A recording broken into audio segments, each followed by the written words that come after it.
The weeks after the summer break were typically hectic for Formula 1 driver market, gossip and news. But one of the form drivers of the past 2 years was a nothing player in all that speculation and will instead stick with the same midfield team for another season, with no obvious opportunity to go somewhere better beyond 2022 either. Since Pierre Gasly was demoted by Red Bull Racing in mid-2019, he has enjoyed a remarkable renaissance back at the team now known as AlphaTauri, from scoring his first F1 podium that same season to taking a stunning shock victory in the 2020 Italian Grand Prix.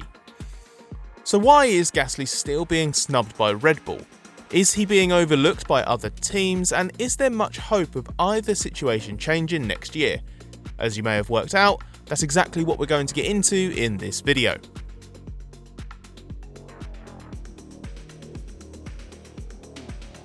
Given Gasly's performances over the last 18 months and his main employer Red Bull having an ongoing issue with its second seat at Red Bull Racing, the basic details looked quite favourable for Gasly.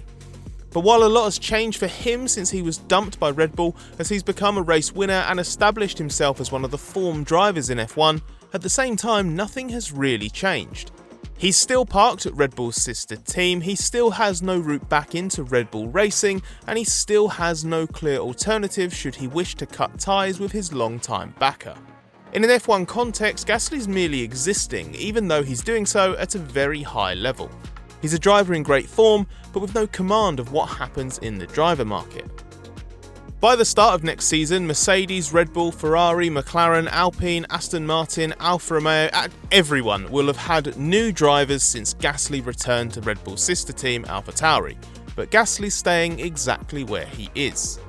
Red Bull isn't going to take him back into the senior team, having decided that his form is specific to the AlphaTauri environment and he has some kind of underlying limitation that makes him not worth returning to. That leaves Gasly relying on a team firmly placed in F1's midfield, although it does have bigger ambitions and has a decent trajectory since Gasly rejoined in mid-2019. While it might be unfair to say he's stuck, Gasly's certainly in a holding pattern, which is basically slap bang in the middle of the F1 order. He's always going to be behind a few other drivers in the queue for the teams ahead, and anywhere he can probably crowbar his way into is going to be a step down. That was one of the big issues for him looking to 2022. The only available seats were at Mercedes or behind him on the grid at Williams and Alfa Romeo. Gasly hasn't been stitched up in all this. He still has a decent seat, AlphaTauri loves him and he loves his team. It's a great fit that gets the best out of both parties. But can AlphaTauri satisfy Gasly's desire to be a regular race winner? Probably not.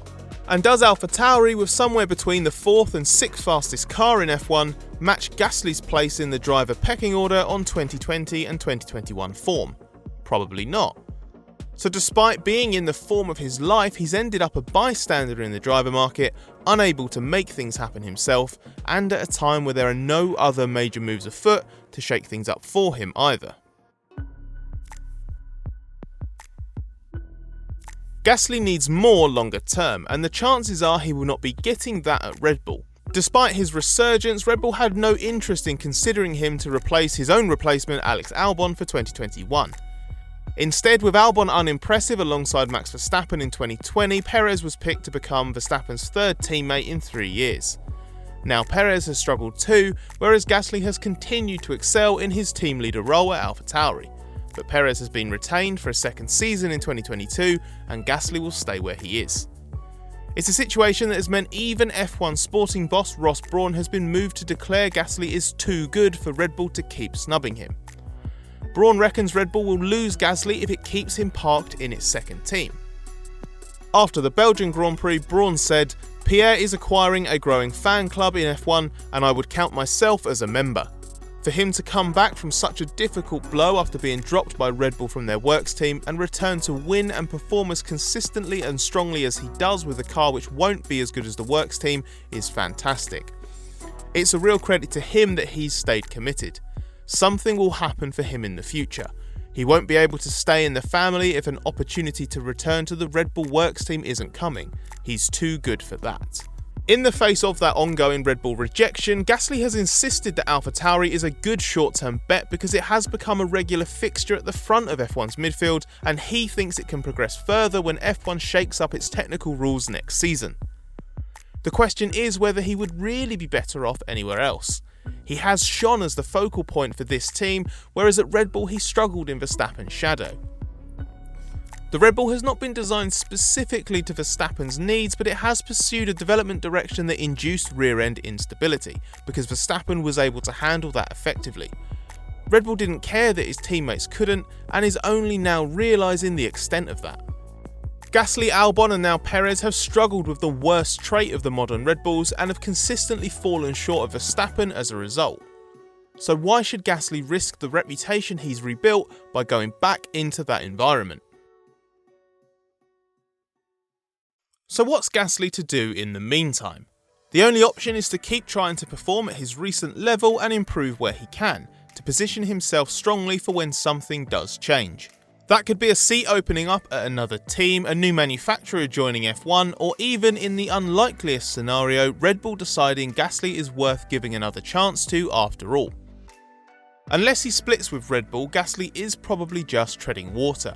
As a Red Bull driver, he will not be picked up by another team for the long term, and as a Red Bull reject, he is probably damaged goods in the eyes of F1's biggest entities. And at the moment, there's an obvious barrier to achieving more with Red Bull itself. There is recent precedent for a driver with no obvious future at Red Bull escaping the program and carving out a better path, Carlos Sainz. But with no seats yet available, Gaslys has neither had the opportunity Sainz had, nor to be honest does he have the political savvy to navigate that kind of move the way Sainz did. Gaslys is an emotional guy who can shoot himself in the foot with his honesty, whereas Sainz is generally more measured and also benefits from the presence of his highly regarded and astute father, Carlos Sr. But Gaslys is determined to look on the bright side. AlphaTauri might not be the best team in F1 or the best chance for Gaslys to achieve what he wants to in his career, but there's a very real chance it's the best team in F1 for him and the best chance for him to be the best driver he can be. He talks very enthusiastically about being a team leader, and outside of AlphaTauri that kind of role doesn't seem to be forthcoming. Gaslys loves the part he has to play where he presently is and speaks passionately about having the trust and the belief of the team and trying to improve his own feedback so that he guides AlphaTauri as much as possible. At AlphaTauri, Gaslys is starring in the spotlight. It's possible he's a driver who needs everything around him to excel, a car with certain handling traits, a team that he feels totally supported by, and just maybe a small chip on his shoulder that gives him a point to prove. Now Gaslys seems to have all of that, and his team boss Franz Tost is not at all surprised by the result, declaring Gaslys belongs among the best drivers in Formula 1. He certainly has been among F1's most consistently strong performers in the last couple of years, but is Tost right to call Gaslys one of the outright best in the championship?